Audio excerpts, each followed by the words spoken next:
PCI Media Center, Manila. Welcome back to the new PCI Daily Live News Roundup, brought to you by Philippine-Canadian Inquirer, the only Filipino-Canadian newspaper distributed across Canada.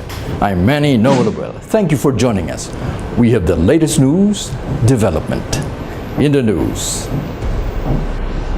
Duterte wants to end laziness of government workers. President Rodrigo Duterte will have stricter rules against government workers who are lazy. Duterte vowed to end lazy government workers next month.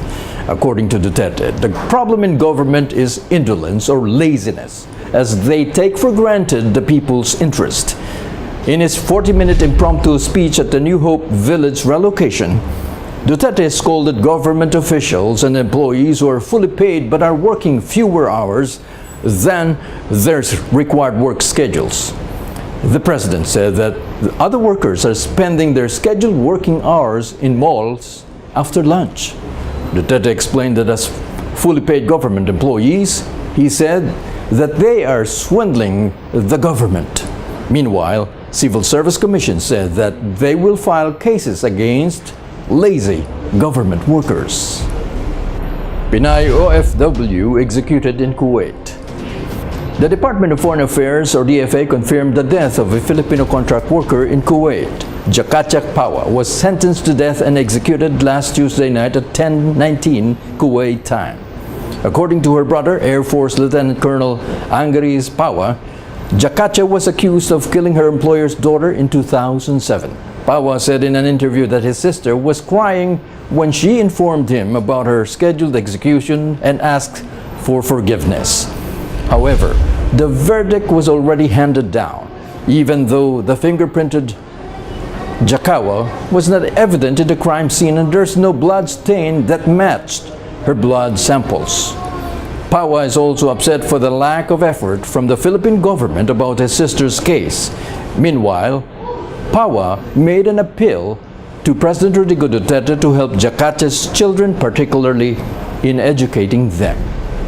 Senators plan to relocate their headquarters. Philippine senators plan to transfer their headquarters to Taguig City by 2020.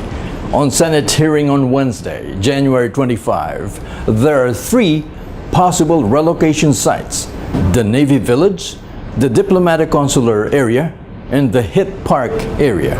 Among the three sites, Senator Panfilo Lacson said the Navy Village is the most viable. According to Lacson, this plan should be discussed on the table soon. He said that if this will be tabled, it will be most likely discussed in future meetings in any of the following years. The senator said that he expects the assistance of the Department of Budget and Management for the cost of relocating the headquarters. Meanwhile, Lacson hopes that the construction will start next year. For now, the Senate is using one of the buildings owned by the Government Services Insurance System.